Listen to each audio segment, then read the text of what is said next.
안녕하세요. 저는 지금 독일에서 아랍 난민 사역을 하고 있는 윤바울 선교사입니다. 만나서 반갑습니다. 이렇게 독일에 있을 때는 제가 시차 때문에 세계 선교사 새벽 기도에 참여하기가 쉽지 않았는데, 제가 다른 일이 있어서 한 달 전에 지금 한국에 들어와서부터 새벽 기도에 참여하면서 많은 은혜를 받고 있습니다. 이 코로나 팬데믹으로 인해서 많은 어려움이 왔는데, 세계 곳곳에서 이렇게 날마다 200여 명 이상의 또 선교사님들께서 이렇게 모여서 하나님 앞에 또 간절히 부르짖고 또 말씀을 나누고 이런 기도하는 모습을 통해서 많은 도전을 받고요. 또 하나님께서 또 우리의 그런 기도를 들으시고 응답하실 줄 믿습니다. 제가 선교 경험으로나 또 연륜으로나 또 사역의 어떤 그런 열매로 봤을 때 여러모로 제가 부족한데, 이렇게 귀하신 분들 앞에서 또 말씀을 나누기가 매우 송구합니다. 그러나 이제 이슬람 문화에서 이렇게 섭외가 들어와서 제가 주님의 뜻으로 알고 주님을 의탁하면서 제 사역을 소개하고 또 간증과 함께 말씀을 나누도록 하겠습니다. 성령께서 이 시간 함께 해주시고 또 우리의 그런 아픔을 또 우리의 문제들을 또 해결해 주시고 또 어루만져 주시고 또 역사해 주시기를 간절히 소원합니다. 이제 PPT를 보면서 사역을 소개하고 또 말씀을 살펴보기로 하겠습니다. 요르단에 가서 이라크 난민들 또 대상으로 사역을 먼저 했고요. 그다음에 이제 나중에 또 시리아 난민들이 쏟아져 들어와서 시리아 난민 사역을 하고, 저희 가족은 이제 리브가 선교사, 또 희준, 은혜, 요셉, 또 사랑 이렇게 네 명의 가족이 자녀들이 있습니다. 그리고 이제 2016년부터 제가 이제 독일로 와서 독일에서 이제 베를린에서 또 복음을 전하면서 2018년부터 이제 아랍 난민 교회를 시작해서 지금까지 이어오고 있습니다. 이 난민 사역을 제가 이렇게 하게 된 배경은 아주 단순하게 시작을 했습니다.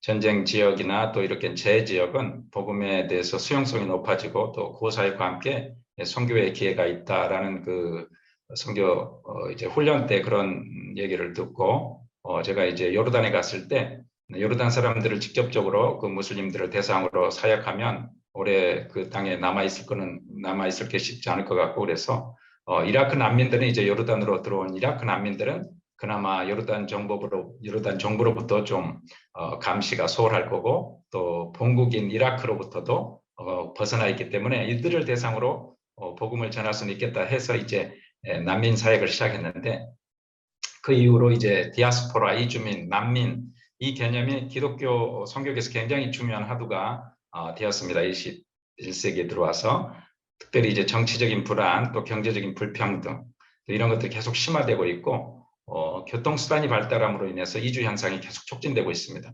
특별히 이제 이 중동 아프리카 지역에서, 북아프리카 지역에서 2011년도에 일어난 그런 아랍의 봄, 이것은 대량의 난민들이 그 지역에 발생했고, 이것은 어떻게 보면 하나님께서 그 완강한 중동의 무슬림들을 구원하기 위한 하나님의 어떤 섭리다, 이렇게 보고 있습니다.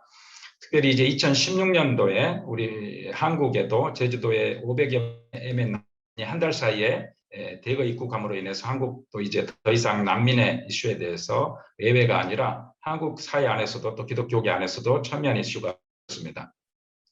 그런데 이러한 이주 현상, 또 디아스포라 현상은 인류의 시초부터 있었다라고 얘기를 합니다. 하나님의 흩으심이고, 또 우리 곁에 이제 다민족과 다문화가 함께 공존해 있는 그런 상황이 되었습니다. 그래서 선교의 전후반 구분이 없어지고, 하나님께서 많은 사람들을 또 구원하기 위한 하나님의 그러한 새로운 시대가 또 열리고 있다, 이렇게 보고 있고요.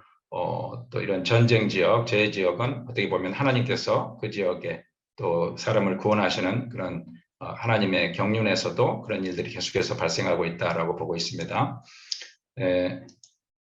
저는 이제 난민 발생 지역인 이 중동에서, 특별히 요르단에서 이렇게 사역을 했었고요. 또 이제 난민들의 정착국인 독일에서 또 난민 사역을 하고 있는데, 처음에 이제 그 난민, 제가 아까 말씀했다시피 요르단에 가서 이라크 난민들을 대상으로 이제 구제와 복음 전도, 그리고 또 센터를 열어서 그들에게 또 쉼터를 제공하고, 또 가정에서 모여서 이렇게 예배를 시작하고, 이런 일들을 처음에 가서 했습니다. 그러다가 이제 제가 2010년도 5월 달에 요르단에 가서 이제 6년 되었을 시점인데, 그래서 아랍어도 좀 되고 이제 아랍 사역을 조심조심 하면서 이라크 난민들을 대상으로 이렇게 복음을 전하고 조심조심 사역을 하고 있는 때에 한밤중에 이제 요르단 정보부에서 저를 유인해내서 체포하는. 근데 이제 그때 제가 그들을 정보부로 인식한 것이 아니라 어떤 그 테러 단체의 요원들로부터 납치됐다라고 생각을 했었고, 또 그들이 데리고 다닐 때도 제가 알고 있는 그런 어떤 경찰서나 제가 알고 있는 정보부가 아니라 이상한 곳으로 끌고 다녔어요. 이제 눈을 가린 상태에서 이렇게 끌고 다녔기 때문에 제가 이제 굉장히 심한 그런 그 땅의 현실들을 경험할 수 있었습니다. 이제 한밤중에 11시쯤 됐을 때 제가 잘 알고 있는 그런 그 현지 이발소의 그 이발사를 통해서 한국 중고차를 좀 살 의향이 있어서 좀 얘기 좀 나누자 해가지고 저를 불러냈어요.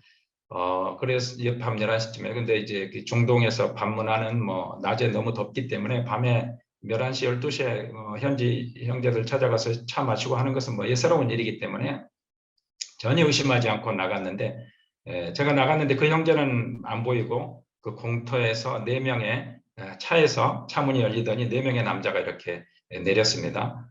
사복 입은 4명의 남자가. 그래서 저 이름을 확인하고 잠깐 어디 가서 얘기할 게 있다라고 얘기를 해요. 그래서 내가 저 사람들을 오늘 저녁에 따라갔다가는 제대로 살아나오지 못하겠다라는 저승사자처럼 느껴졌어요. 그래서 제가 소리를 지르고 또 동네 사람들에게 이제 그런 납치되는 상황을 알리기 위해서 굉장히 큰 소리로 지르고, 그래서 그 사람들이 이제 저를 수갑을 채우고 또 저희 집을 수색하고 이렇게 해서 다시 또 저를 이제 끌고 나가서 아주 이상한 곳으로 막 끌고 다니는 거예요.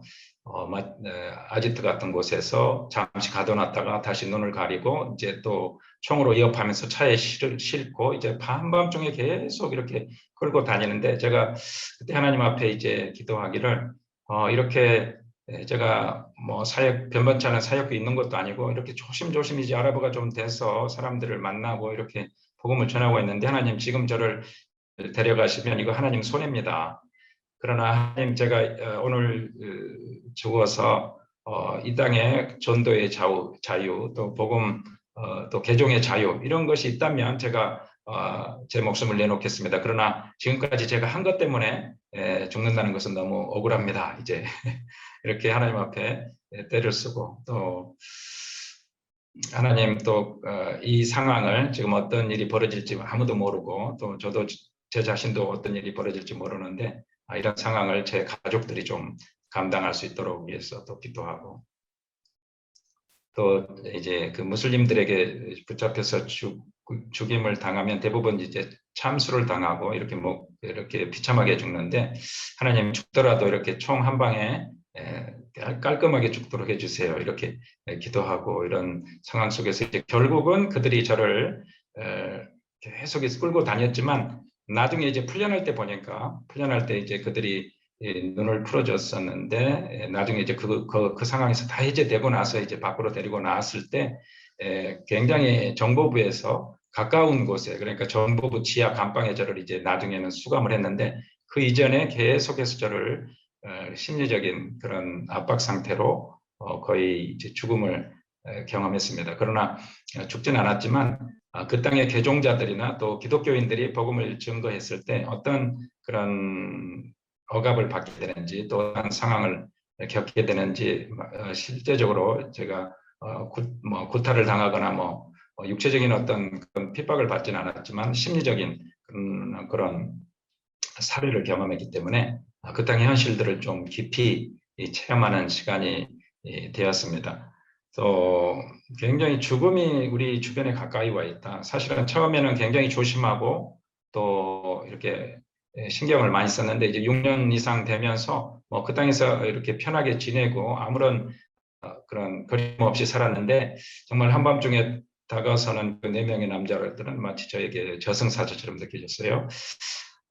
정말 순교를 각오하고 선교지로 갔지만 막상 그들 앞에 섰을 때 그게 저들로부터 벗어나야 된다라는 정말 다급함밖에 없었어요. 그래서 소리 지르고 이제 그들로부터 벗어나려고 안간힘을 썼지만 한번 붙잡은 손을 놓지는 않았어요. 그리고 이제 그런 상황을 보면서 항상 죽음이 너무나 우리 주변에 가까이 와 있는데 그것을 모르고 살았구나. 항상 죽음을 대비하면서 살아야 되는 그런 자세가 필요하다. 언제 그런 다급한 상황 또는 급격한 그런 상황을 혼자 맞이하거나 뭐 어떻게 되거나 하든지 간에 그런 상황을 어느 정도 대비해야 되겠다라는 생각을 했고요. 또 주님이 한밤중에 이렇게 체포당하시고 끌려가셨던 그런 고난을 어느 정도 또 주님께서 이렇게 그것들을 체험하도록 허용하신 게 아닌가 하는 그런 마음도 들었습니다. 그래서 이제 안식년을 2011년도에 좀 가졌고요. 그런데 또 2011년도에 이제 그 중동 북아프리카 그런 내전으로 인해서 많은 난민들이 주변 국가로 쏟아져 들어왔습니다. 제가 이제 다시 요르단을 방문했을 때 이제 시리아 난민들이 쏟아져 들어와서 또 시리아 난민들을 방문하면서 이제 구호 사역 또 복음 전도 그래서 또 센터를 열어서 난민 아이들을 또 가르치고 또 여성들에게 또 킬트와 비즈를 가르치는 그런 일들을 했습니다. 그런데 이제 그러니까 이제 시리아 난민들이 들어왔을 때 구호 사역을 다 했습니다. 카톨릭 단체에서도 카리타스에서 구호 사역을 잘 하고요. 또 이슬람 단체에서도 구호 사역을 또 하는 것을 현장에서 목격하고 그러면서 이제 저는 우리마저도 구호 사역을 이렇게 하다 보면 이건 하나님께서 열어주신 기회를 우리가 낭비하는 거다 이렇게 생각해서 구호 사역을 이제 지향하고 1대1로 그러니까 사람들을 모아서 구호품을 나눠주는 것을 하지 않고 1대1로 가정 방문하면서 하루에 뭐 3가정이 됐든 4가정이 됐든 작은 수의 그런 가정들을 일일이 방문하면서 이제 복음 전도를 하는 데 중점을 두고 사역을 했습니다. 그래서 한 가정을 방문하면 뭐 1시간에서 최소한 1시간에서 이제 2시간 뭐 3시간 이렇게 그 복음을 증거할 수 있는 그런 상황이 될 수 있도록 그들과 함께 대화를 나누고 또 그들의 형편을 듣고 하면서 결국은 이제 복음을 증거하는 것이 목적이기 때문에 복음을 증거하는 것에 최우선적인 관심을 했고 나중에는 이제 내전이 장기화되면서 지금 이제 11년째 내전이 계속되고 있는데 국제적인 그런 관심과 또 지원이 감소하면서 이제는 방문 대상자를 줄이고 또 선별적으로 10가정 정도만 마음속에 두고 그동안 만났던 사람들 중에서 10가정만 시리아로 돌아갔을 때 복음의 일꾼이 될 만한 사람들을 양육하는 그런 마음으로 그들을 이제 대상자를 늘리기보다는 오히려 대상자를 줄이면서 양육하는 체제로 또 난민 사역을 계속했습니다. 그래서 이러한 상황을 통해서 정말 중동에서 특히 이슬람 국가에서 난민 수단을 하나의 핑계로 어떻게 보면 수단으로 삼아서 정말 마음껏 복음을 전달하고 또 성경책을 나누어주고 또 방문해서는 예수 영화까지 상영하는 그런 일들을 할 수 있었습니다. 정말 시리아 사역자들도 요르단으로 많이 이제 피신해 왔었는데 시리아 사역자들도 자기들이 시리아에 있을 때 이렇게 마음껏 복음을 전하지 못했다. 정말 제대로 복음 한 번도 전하지 못했는데 이렇게 시리아 난민들이 요르단으로 쏟아져 들어와서 요르단에서 이렇게 마음껏 시리아 사람들을 찾아가서 이렇게 복음을 전할 수 있었다. 시리아 사역자들도 그런 한정을 했습니다. 그리고 이제 2016년도에 또 상황이 이제 요르단 정부부에서 이렇게 한국 사역자들이 계속해서 난민들 찾아가면서 복음 전하는 거 이게 더 이상 못 봐주겠다. 이게 정식적으로 요르단 대사관에 그 항의가 들어왔어요. 그리고 이제 경찰에서 또 저를 찾는다는 얘기가 있었고 그래서 제가 이제 그때 2016년도 2월 달에 많은 시리아 난민들 또 이 중동 북아프리카의 난민들이 독일로 쏟아져 들어왔습니다. 6개월 사이에 100만 명이 들어오게 됐어요. 그래서 이제 어떤 세미나가 이제 독일에서 열렸는데 거기에 이제 제가 그동안 우리가 난민 사역하면서 시행착오도 있고 또 여러 가지 이런 노하우들이 있는데 그것을 좀 나누면 좋겠다 이런 생각이 있어서 세미나에 참석했다가 또 이제 요르단에서 이렇게 또 이런 그런 상황 때문에 제가 한 달을 이제 독일에 머물면서 그 땅에 있는 무슬림들을 만나봤습니다. 그래서 제 마음은 이렇게 독일까지 이전했으면 이제 또 이슬람 국가도 아니고 독일은 이제 마음껏 자유로운 상황이고 또 요르단 정도는 그 같은 친족들이 함께 와 있어요. 그래서 함께 가족들이 거주하기 때문에 그들의 눈치도 봐야 되고 자기가 예수님을 영접하려면. 그런데 이제 독일은 뭐 개인적으로 온 사람들도 많고 뭐 이렇게 젊은 사람들이 와 있고 그래서 저는 마음이 굉장히 오픈되어 줄 알았어요. 그런데 길거리에서 만나서 얘기를 나눠보니까 뭐 독일에서 만난 무슬림 그 시리아 난민이나 요르단에서 만난 시리아 난민이나 그 마음의 그 완강함은 여전한 거예요. 그래서 야, 이렇게 많은 사람들을 지금 받아놓고 이것을 도대체 어떻게 할까? 독일 정부가. 독일은 자기 자민족에게도 복음을 증거하지 않는데 이 시리아 난민, 특히 이제 뭐 시리아 난민뿐만 아니라 뭐 아프간 난민 또 북아프리카에 있는 모든 난민들은 다 쏟아져 들어와 있는데 제가 심지어는 제가 이제 만난 어떤 형제는 지금 이렇게 독일에 100만 명의 무슬림이 들어온 것은 이건 알라의 뜻이다. 우리가 유럽을 뭐 이거 총 한 번 안 쏘고 칼 한 번 안 잡고 이렇게 유럽으로 무혈 입성한 것은 이건 알라가 유럽을 이슬람하게 한 이건 알라의 뜻이다라고 얘기를 하는 걸 제가 들었어요. 아, 이런 마음을 가지고 있는 형제들도 이렇게 있는데 그리고 제가 이제 뭐 복음을 나누고 전도지를 나누면 뭐 이슬람을 소개하는 그런 책자들을 또 가방에 들고 있다가 저에게 주고 막 그래요. 그래서 굉장히 큰 부담을 느꼈는데 하나님께서 저에게 그 부담을 이제 전가시키시고 이 부족하나마 제가 정말 요르단에서 너 하나 있으나 없으나 그렇게 큰 표가 나지 않겠느냐. 그러나 네가 요르단에 있는 것이 더 낫겠느냐 아니면 이 독일에 있는 것이 더 낫겠느냐 하나님께서 저에게 그러시는 거예요. 그래서 제가 이제 이 독일로 사명을 받고 요르단을 정리하고 이제 독일로 와서 지금 아랍 사람들을 만나서 복음을 전하고 있습니다. 이 독일의 500만 명의 무슬림이 이제 터키 무슬림이 가장 많고요. 250만에서 300만 명이 이제 터키 무슬림이고 이분들은 이제 60년, 70년대에 들어와 있고 아랍계 무슬림들이 지금 150만 명 정도 됩니다. 아프간 계열, 페르시아 계열이 50만 명, 그다음에 중앙아시아 계열도 50만 명 정도 있습니다.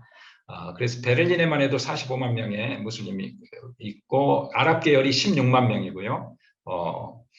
정말 마음껏 아랍 지역에 온 사람들을 만날 수 있습니다. 시리아 난민, 이라크 난민뿐만 아니라 뭐 모로코에서부터 시작해서 리비아, 알제리, 티니지, 뭐 수단, 그다음에 사우디아라비아, 예멘, 뭐 오만, 요르단, 뭐 중동 그 아랍 연맹의 22개국에 해당되는 그런 사람들을 요르단에서 만나기 쉽지 않았던 그런 사람들까지 독일에 와서 만나서 그들에게 이제 복음을 전하고 또 그런 일을 하고 있습니다. 그래서 저는 이 독일에서는 이제 난민들의 그런 생계에 대해서는 독일 정부가 책임지고 있기 때문에 기본적으로는 그래서 구호 사역을 저희가 뭐 할 수도 없고 하지도 않고 복음 전도와 이제 교회 개척에 집중하고 있습니다. 그리고 여기 독일에서는 이제 워낙 그 물가도 비싸고 그 임대료도 비싸기 때문에 제가 어떤 뭐 센터를 열거나 그러지도 못하고 뭐 사무실이나 센터 없이 그냥 주일만 3시간 정도 독일 교회 예배당을 빌려서 오후에 주일 예배를 드리고 있고 아랍 사람들을 모아서 평일에는 주로 이제 노방 전도하고 방문 사역을 하고 있습니다. 제가 이제 광장, 특히 사람들이 많이 지나가는 그런 광장, 길목 같은 곳에서 이제 아랍 사람들을 만납니다. 공원에서. 그리고 이제 캠프를 방문하면 캠프는 동료들이 같이 있어요. 자기 이제 친구라고 할 수도 있고 독일 정부에서 지정한 그런 두 사람이 항상 같은 방을 쓰고 있기 때문에 그 사람들에게 복음을 전하기는 그 친구 눈치가 보이기 때문에 쉽지 않고 그래서 그 사람들을 주로 밖으로 불러내서 복음을 전하고요. 이제 광장에서는 많은 사람들, 특히 아랍 사람들을 다양한 아랍 사람들을 만날 수 있기 때문에 이들에게 다가가서 이제 전도 큐브를 활용해서 복음을 설명합니다. 이 전도 큐브가 굉장히 복음을 증거할 때 유용합니다. 이게 제가 이제 전도 폭발이나 무슨 생명의 브릿지 또 사형이 많은 전도법을 다 이제 알지만 그 모든 것을 다 섭렵하고 이제 이 전도 큐브를 활용해서 이 복음을 설명하고 있습니다. 이러면 집중도도 좋고 또 그분들도 계속 질문은 많이 있지만 끝까지 이렇게 펼쳐보는 그 재미가 있기 때문에 저에게 집중해서 마지막까지 이 성경이 말하는 복음 또 우리 기독교가 우리가 믿는 복음이 바로 이것이다라고 끝까지 설명하고 또 성경책을 주고 이렇게 복음을 합니다. 복음을 전하고 있습니다. 그리고 이제 일회용 마스크가 이제 나중에 구할 수 있어서 일회용 마스크를 이제 전도지하고 같이 접어서 이제 그건 이제 접촉점이 되는 거죠. 전도지하고 일회용 마스크를. 그 이제 이 코로나 상황에서 마스크가 얼마나 요긴합니까? 그래서 마스크를 활용해서 이제 전도했는데 아주 굉장히 호응이 좋고 아주 시기적절한 그런 방법입니다. 방법이 아닌가 이렇게 생각하고 있고요.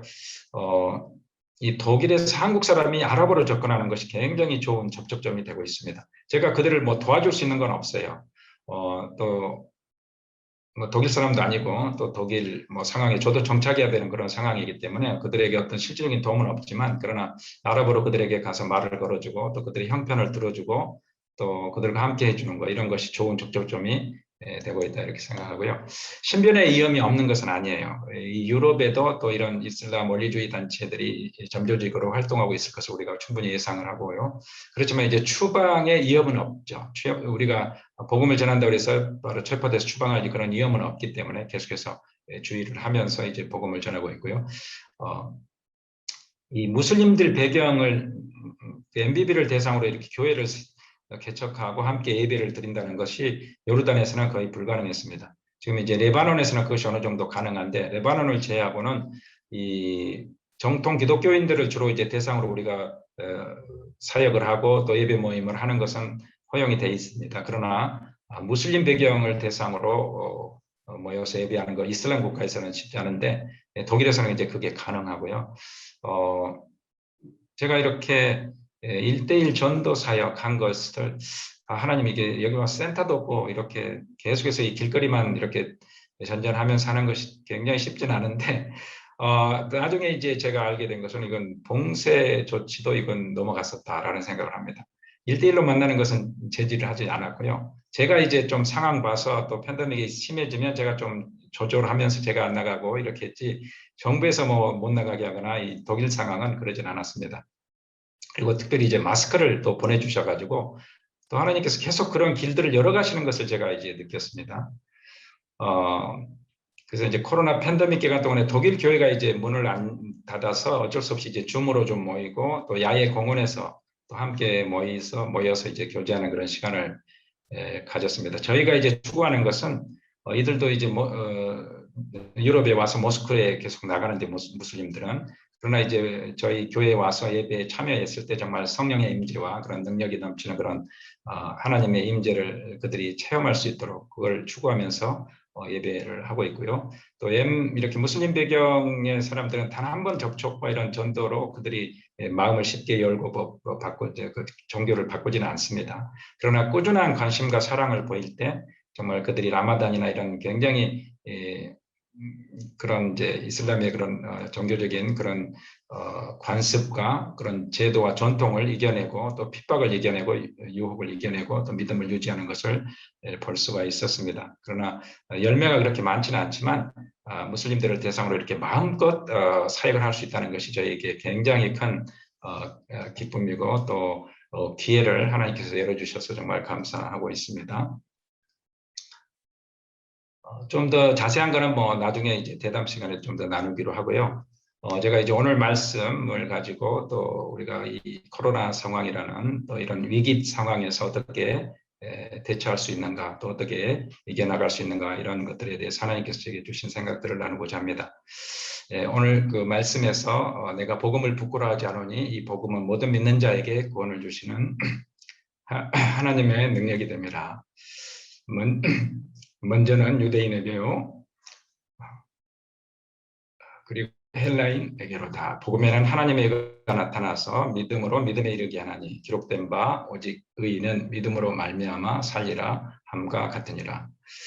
여기서 이제 이길 속에서도 포기할 수 없는 그런 핵심 가치가 무엇인가 또 본질적인 것이 무엇인가 코로나 상황이 그런 팬데믹 상황이 우리에게 가져다 준 두 가지 그런 흐름들을 제가 봤을 때 하나는 이제 4차 산업혁명이 말로만 들어왔고 또 그 4차 산업혁명 시대가 열렸다라고 했었는데 이 팬데믹 상황으로 그것을 실제적으로 우리가 사역에서나 또는 예배에서나 또 여러 가지 차원에서 실제적으로 우리가 경험했던 그런 시간이 아닌가 생각을 해봅니다. 그래서 온라인 시대가 앞당겨졌고, 그다음에 이제 또 하나는 무엇이 본질이고 무엇이 핵심적인 것인가를 더 추구하게 되는, 예배당이 문을 닫아야 되고 또 모든 교회 행사가 이렇게 드려지지 못하는 그런 상황에서 정말 본질적인 기능과 또 본질적인 가치가 무엇인가, 이런 것들을 좀 더 생각해보는, 성찰하는 그런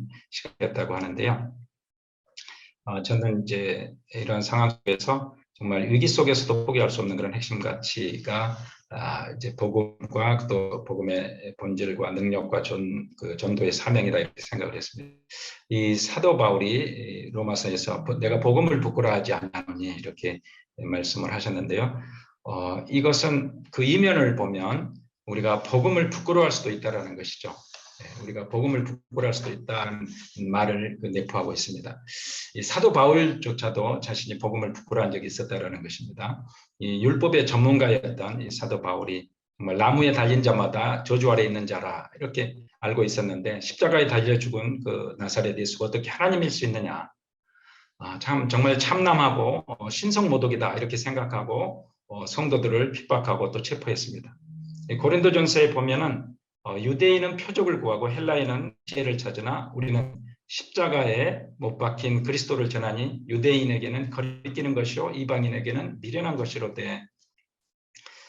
그래서 2000년 전에 유대 땅에서 십자가에 못 박혀 죽은 그 나사렛 예수가 하나님이고 또 우리의 모든 인류의 구원자이시다라고 하는 그 복음을 전할 때 이것은 어떤 사람에게는 참 거리끼는 것이고 어떤 사람에게는 미련한 것으로 보이기 때문에 우리가 복음을 전하는 것을 또 부끄러워할 수도 있습니다. 그러나 하나님은 전도에 미련한 것으로 사람을 구원하시기를 기뻐하셨다라고 말합니다. 하나님의 지혜에 있어서는 이 세상이 자기 지혜로 하나님을 알지 못하므로 하나님께서 전도에 미련한 것으로 믿는 자들을 구원하시기를 기뻐하셨다. 저도 전도를 하면서 전도는 참 미련한 방법이다 생각할 때가 많이 있습니다. 그렇게 생각해야 또 편합니다. 하나님께서 하늘에서 주 예수를 믿어라 이렇게 한 번만 한 말씀만 해주시면 다 끝날 텐데, 정말 우리가 잘 안 되는 그런 현지어로 이렇게 찾아다니면서 또 참 말도 잘 안 듣는 그런 사람들을 대상으로 복음을 전하려니 얼마나 정말 비효율적이고 또 미련한 또 힘든 그런 일입니까? 그렇지만 하나님께서 이 세상 사람들을 구원하는 것을 이 전도에 미련한 것으로 하시기로 작정하시고 또 그런 하나님의 위대한 그런 신적인 일에 또 부족한 저희들을 부르시고 또 동참시키시고 계셔서 얼마나 거기에 동참한다는 것이 특권이고 또 숭고한 일인지 생각하지 않을 수 없습니다. 제가 왜 이렇게 이제 복음을 부끄러워하지 아니하고 전하게 될 수 있었는지 제가 잠시 간증을 나누고자 합니다. 저는 아주 어린 시절에 이제 시골에서, 그 시골 마을이 선교지와 같은 열악한 곳이었습니다. 제가 어렸을 때 전기도 아직 안 들어왔고 상수도 시설도 없는 그런 시골 마을에 선교지 같은 그런 상황에 한 여자 전도사님이 신학교를 졸업하고 이제 오셨어요. 저희는 뭐 신학교도 있는지도 몰랐죠. 그렇지만 여자 전도사님이 오셔서 하얀 저고리에 검정 치마를 입으시고 이제 주일학교 아이들을 모아서 주일마다 이제 예배를 드리는 거죠. 이제 동네 어린이들을 모은 거죠. 어른들은 뭐 그 동네에서 뭐 유교 집안, 유교 사상이 철두철미한 그런 마을이었기 때문에 어른들은 거의 나오는 사람 없고 아이들이 이제 나와서 예배하면서 이제 교회를 시작을 했는데, 저는 그 교회를 다니면서 하나님을 자연스럽게 알게 됐습니다. 그러나 믿지 않는 가정에서 또 오랫동안 그 믿음을 유지하지 못하고 중고등학교 때는 교회를 떠나서 방황하고 또 하나님을 멀리했습니다. 하나님께서 지혜를 주셔서 제가 인류의 대학을 들어갔지만 또 그때 당시 상황이 굉장히 시국이 어수선한 상황이었고, 그래서 뭐 학생운동도 참여하고 뭐 하나님을 미워하고 또 하나님을 대적하고 예수 믿는 사람들을 안타깝게 생각하면서 그러한 시절을 보냈습니다. 그러다가 이제 성경에서 도대체 무엇을 말하고 있기에 이렇게 똑똑하고 정말 대단한 이 한국 사람들이 거의 뭐 그때 당시 한 30%가 하나님께 매달려 있고 또 모두가 힘을 합쳐서 뭔가 해봐도 이렇게 세상이 좀 개혁되고 변화될까 말까 한 그런 시대인데, 어떻게 저렇게 많은 사람들이 하나님 앞에 매여 있을까? 그 예수님은 2000년 전에 저 유대 땅에 저기 2000년 전에 계셨던 분이고 우리하고 얼마나 그 유대 땅, 그 팔레스타인 가나안 땅이 뭡니까? 그런데 거기에 있었던 그 한 분에게 매달려 있다는 것이 너무나 좀 저에게 납득이 가지 않았어요. 그래서 제가 또 영어 공부도 해야 되고 그래서 제가 신약 성경, 영어로 된 그 영한 대조 신약 성경을 이제 여름 방학 때 읽어보기 시작했습니다. 그러다가 예수님을 굉장히 깊이 만났습니다. 그 예수님의 논리와 그 유대인들의 그 바리새인들의 논리가 첨예하게 대립되는 그런 상황 속에서 정말 바리새인들이 예수님을 그 딜레마로 몰아가는 그런 상황 속에서 예수님이 딜레마에 대항하는 그 수가 한 수이라는 것을 제가 느꼈고, 예수님의 말씀에 어떤 굉장한 미묘한 어떤 힘이 느껴지는 것이었고요. 그분의 논리가 더 훨씬 더 타당하게 느껴졌는데, 그 예수님께서 이제 파도와 바람을 잠잠케 하시는 그런 사건을 통해서 어떻게 우리가 어떤 동물이나 이런 생물체를 명령해서 또 훈련시켜서 순종케 하는 것은 가능한데 어떻게 바다와 파도, 바람 이런 것은 무생물적인 존재에게 명령을 해서 그것을 순종시킬 수 있는 존재인가? 도대체 누구인가? 예수님의 그 신성을 제가 깨닫고 또 성경을 이제 계속 읽어나가다가 사도행전에 이제 주의 말씀이 힘이 있어 흥왕하여 세력을 얻으니라. 주의 말씀이 이와 같이 힘이 있어 세력을 얻으니라. 이 말씀을 읽는 순간 정말 그 예수 그 말씀의 그 파워가 저를 정말 감전시켰습니다. 그래서 하나님의 말씀이 이렇게 파워 있고 하나님의 말씀이 힘이 있고 이 역사의 주인이 이 온 우주를 이끌어 가시는 그런 역사의 동인이 하나님이시라면 하나님의 말씀을 증거하고 하나님의 말씀을 가르치는 것보다 이 세상에 더 나은 일은 없겠다 싶어서 제가 대학을 졸업하고 바로 이제 신대원을 갔었는데 한 학기도 못 견디고 정말 엄청난 영적인 공격과 침체를 경험했습니다. 깊은 우울증 속에 빠져서 신대원을 도중에 하차하고 또 사역도 그만두고 이제 엄청 힘든 시간을 견디다가 제가 다시 이제 하나님의 은혜로 좀 이제 직장 생활을 또 하게 됐고 점점 회복되면서 하나님께서 저를 다시 불러주셨습니다. 저는 그 하나님께서 불러주신 그 은혜가 너무나 감사했고 정말 어떻게 하면 정말 하나님을 기쁘시게 할 수 있을까? 어떻게 하면 또 그렇게 마귀에게 속은 게 너무 분해서 어떻게 하면 그 마귀를 골탕 먹일 수 있을까? 이것이 이제 저의 하나의 관심이었어요. 그래서 전도를 하는 것이 마귀가 가장 싫어하는 일이겠다.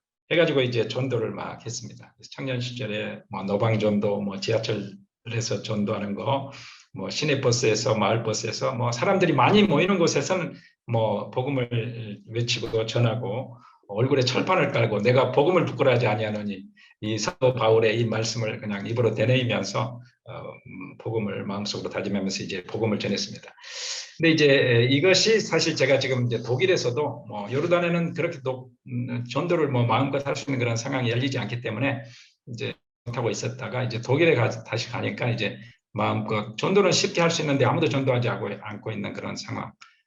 유일하게 전도하는 단체들은 이제 여호와의 증인 그런 사람들이 이제 사람들이 많이 다니는 길목에 그 가판대 설치해놓고 서서 이제 그 파스텔 이거 나눠주고 있는 그런 모습을 독일에서도 보고 정말 제 마음에 안타까움이 있어서 이제 많은 아랍 사람들 지나다니는 아랍 사람들에게 가서 이제 말을 걸고 또 그 사람들의 형편을 듣고 또 복음을 전하는 이런 일들을 제가 지금 하고 있는데 지금은 마귀를 골탕 먹이기 위해서도 아니고 이 교회 성도 수를 늘리기 위해서도 아닙니다. 좀 1년 동안 그렇게 전도를 하고 이제 개척 예배를 하려고 이제 창립 예배를 하려고 이제 교회 주소를 주고 이제 모이라 했더니 3명 나왔더라고요. 1년 정도 개척을 전도를 했는데 3명 데리고 이제 첫 예배가 열렸고 그 뒤로도 가장 많이 나오면 특별한 일이 없을 때 예배 주일마다 예배 때 6명 나오면 많이 나오는 거고요. 3명, 4명 작은 수를 앉혀놓고 지금 아랍어로 또 찬양하고 아랍어로 설교하면서 예배는 하고 있는데 열매가 이렇게 많이 보이지 않아서 정말 전도는 열심히 하는데 꼭 이번 주에 나가겠다, 당신 교회 찾아가 보겠다 많은 약속들 하지만 실제로 나타나진 않아요. 그리고 또 한 번 왔다가도 이제 2번 다시 또 안 오고 이런 또 개인적으로는 계속 만나는데 교회 예배 시간에는 또 나오지는 않고 이런 여러 가지 상황 속에서 제가 낙심할 때도 있고 또 여러 가지 어려움도 있지만 그러나 습관을 쫓아서 할 일이 따로 없기 때문에 이렇게 전도를 나가고 또 사람들을 만납니다. 울며 씨를 뿌리러 나가는 자는 기쁨으로 그 단을 거둘 때가 있음을 제가 믿기 때문이죠. 그러면 이제 왜 복음을 전하는 것이 중요한가? 오늘 말씀해 보면 이 복음은 모든 믿는 자에게 구원을 주신 하나님의 능력이다라고 말씀을 하고 있습니다.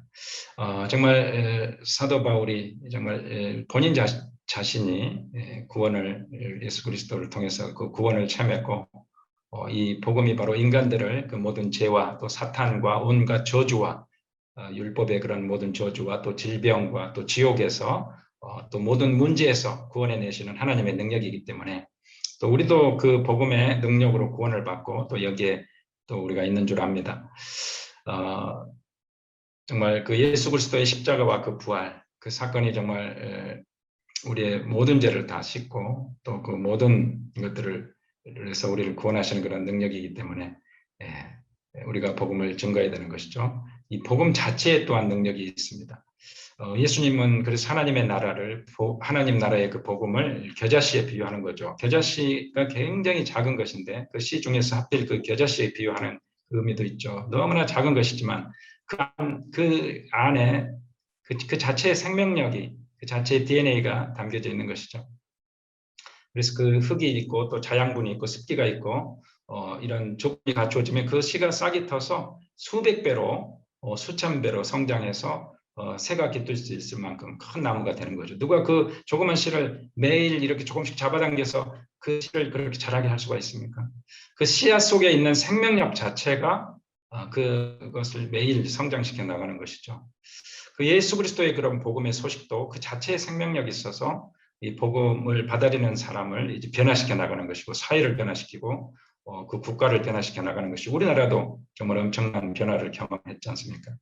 그래서 농부가 할 일은 그 씨앗을 어떻게 자라게 할까, 어떻게 크게 할까라는 것에 궁리하는 것이 아니라 농부의 그런 고민과 관심은 어떻게 하면 씨앗을 제때에 또 많이 뿌릴 수 있을까 이것을 또 고민하는 것 아니겠습니까? 왜냐하면 그것을 자라게 하시고 또 열매 맺게 하시는 분은 하나님이시기 때문에 우리 할 일은 씨앗을 뿌리고 또 그 복음을 전하는 것입니다.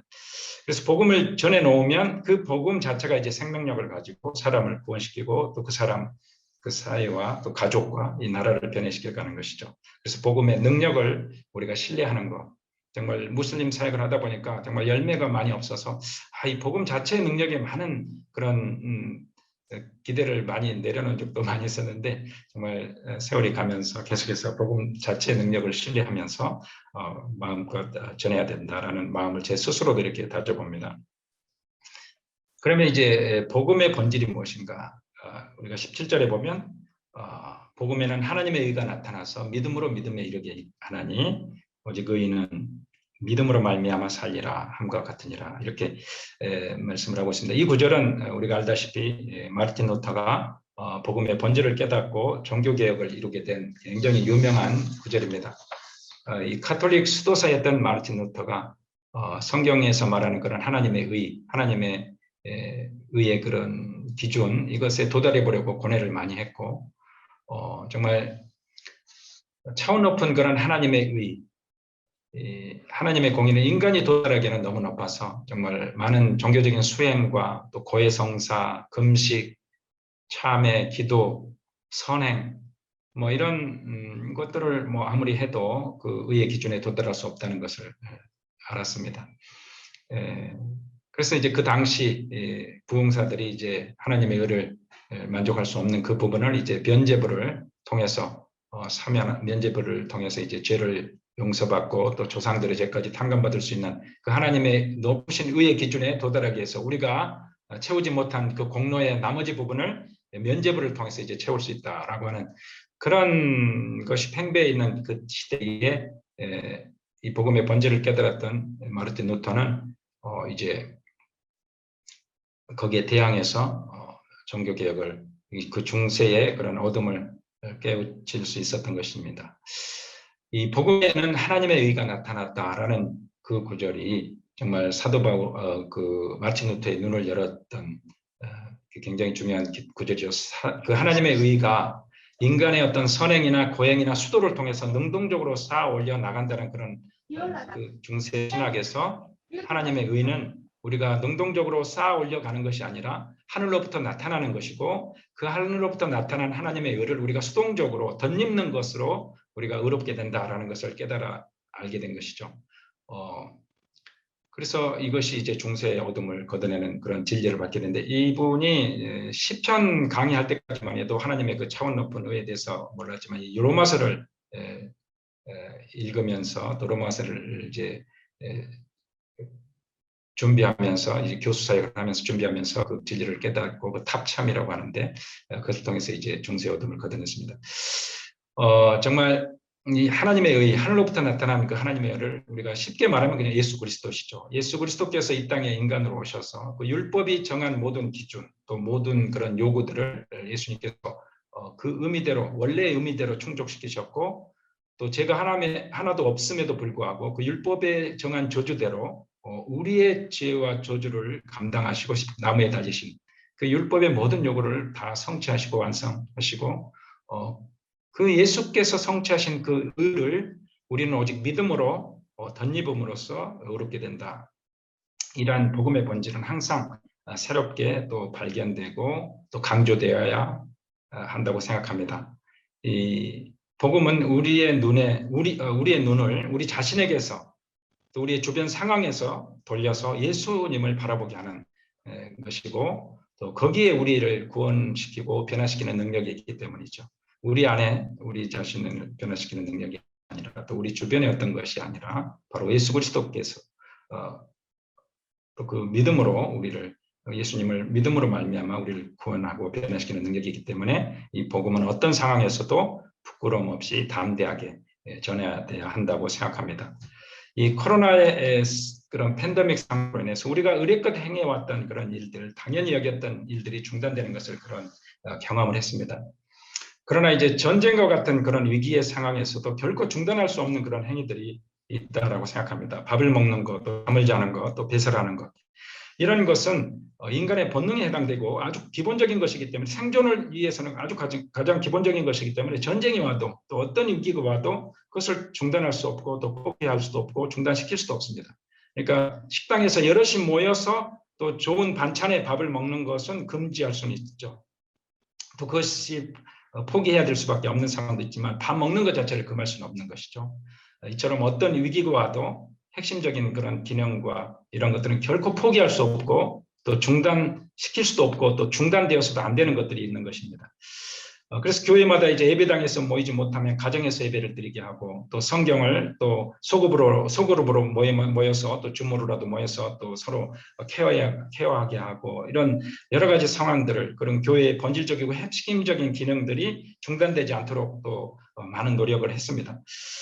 저도 이제 사역, 아까 말씀드렸다시피 이게 센터도 없고 사무실 하나도 없이 그냥 길거리에서 이렇게 이 광장이 내 교구다 생각하면서 이렇게 복음을 전하고 있었는데요. 그래서 팬데믹 상황이 왔는데도 뭐 문 닫을 센터도 없고 문 닫을 뭐 사무실도 없고, 그 주일날 예배 장소로 사용했던 그런 독일 교회는 이제 문을 닫았지만, 그래서 이제 줌으로 모이고 또 뭐 공원에서도 모이고 이렇게 했지만, 평일에는 큰 어려움 없이 1:1 전도를 방해받지 않고 계속할 수 있었습니다. 오히려 또 일회용 마스크를 보내주셔서 그 마스크를 또 전도를 요긴하게 사용할 수 있도록 하나님께서 지혜를 주시고 또 기회를 열어 가셨어요. 그러면서 이제 제가 나중에 깨달은 게 있어요. 이 많은 사람을 상대로 하는 그런 사역들은 다 중단되었지만 1:1로 한 명 한 명 하는 그런 사역은 중단되지 않았구나라는 것을 제가 나중에서 깨달았습니다. 또 그것을 통해서 이제 전도는 어떤 위기 상황에서도 이렇게 사람을 만나서 또 하는 그런 전도와 또 양육이나 이런 것들은 어떤 위기 상황에서도 중단되지 않고 또 중단되어서도 안 된다, 이런 본질적이고 핵심적인 그런 사명 가운데 하나다라는 것을 제게 알게 하셨습니다. 전도가 반드시 이제 노방에서 뭐 이루어지는 것은 아니죠. 온라인이나 요즘은 이제 페이스북을 통해서 또 그 광고 계정을 통해서 광고하는 그런 것도 저도 이제 조금씩 시도를 해보고 있습니다. 그러나 이제 제가 강조하고 싶은 것은 하나님 편에서 가장 핵심적이고 가장 중요한 사역들, 이런 것들은 어떤 얘기 속에서도 계속되고 또 계속될 수 있고 또 계속되어야 한다는 것입니다. 물론 이제 상황에 따라서 독일과 같은 그런 상황이기 때문에 제가 이제 그런 전도를 계속할 수 있었고, 또 선교지에 따라서는 그것 자체가 불가능했던 것도 많이 있습니다. 그러나 이제 하나님께서 그렇게 길을 열어가시는 것을 보고 제가 나중에 이제 이것이 굉장히 중요하고 핵심적인 것이었기 때문에 하나님께서 그걸 막지 않으셨구나라는 걸 깨달았습니다. 제가 이제 직장 생활을 할 때 금융기관에 직장 생활을 한 적이 있었는데 그때 이제 IMF 그 금융 위기가 우리나라에 찾아왔습니다. 그래서 그때 이제 선교지에 계신 분들도 많이 계시지만 환율이 올라서 굉장히 어려움을 겪으셨다고 제가 들었습니다. 그런데 그 정부에서 이제 IMF 그 국제금융기구의 공고를 받아서 부실 금융기관을 이제 통폐합하라고 명령이 내려왔어요. 그래서 저는 다행히 이제 우량금융기관에 근무를 해서 부실 금융기관 하나를 인수하는 그 인수팀에 제가 이제 들어갔습니다. 그래서 이제 인수팀이 인수하는 것이 이제 그 금융회사가 부실 금융회사가 가지고 있는 그런 자산들, 그다음에 부채들 다 이제 인수하게 되고 인력 조직이 있습니다. 사람들이 있는데 거기에 내근 직원들이 있고 내근 직원들은 다 이제 똑똑한 이제 대학 또 뭐 석사, 박사 이런 내근 직원들은 다 똑똑한 직원들이죠. 그런데 이 내근 직원들의 인수 대상이 하나도 포함되지 않더라고요. 근데 사람 중에서는 누가 인수 대상에 포함되느냐? 외야 영업 조직이 그분들은 뭐 대학 졸업자라기보다는 대부분 이제 여성분들이고 이런 그 생명보험의 그 보험 설계사분들이에요, 사실. 근데 그분들은 다 인수가 되는 거예요. 제가 그걸 보면서 굉장히 많이 놀랐습니다. 정말 회사가 이제 존폐 위기가 있는 그런 상황 속에서 정말 그 회사의 핵심 이익을 창출하는 그런 인력은 외야에서 발로 뛰고 있는 그 보험 설계사 영업 조직이다. 영업 조직이라는 것을 그 위기 속에서 드러나는 것이죠. 그래서 우리가 정말 핵심적이고 본질적인 일을 계속 붙잡고 있으면 어떤 상황과 어떤 위기가 와도 걱정할 필요가 없겠다 이런 생각을 제가 해봅니다. 앞으로도 이제 뭐 팬데믹이나 이런 또 어떤 위기가 올지 우리가 알지 못하지만 정말 그런 위기 속에서도 우리가 변하지 않는 그런 본질적인 것을 계속 추구해야 될 걸로 믿습니다. 팬데믹 상황도 이제 조금씩 해소되어가는 중에 있습니다. 그래서 이제 하나님께서 우리를 구원하시고 일꾼으로 불러주신 그런 뜻을 생각하면서 이 복음의 본질과 또 능력과 또 그러한 복음 전도의 사명을 다시 회복해야 될 줄 믿습니다. 앞으로 어떤 위기가 찾아올지라도 또 그러한 위기 속에서도 결코 포기할 수 없고 포기돼서 안 되는 그런 핵심적이고 본질적인 것을 끝까지 붙잡고 승리하시는 또 우리 주님의 일꾼들이 되시기를 주님의 이름으로 축원합니다. 감사합니다.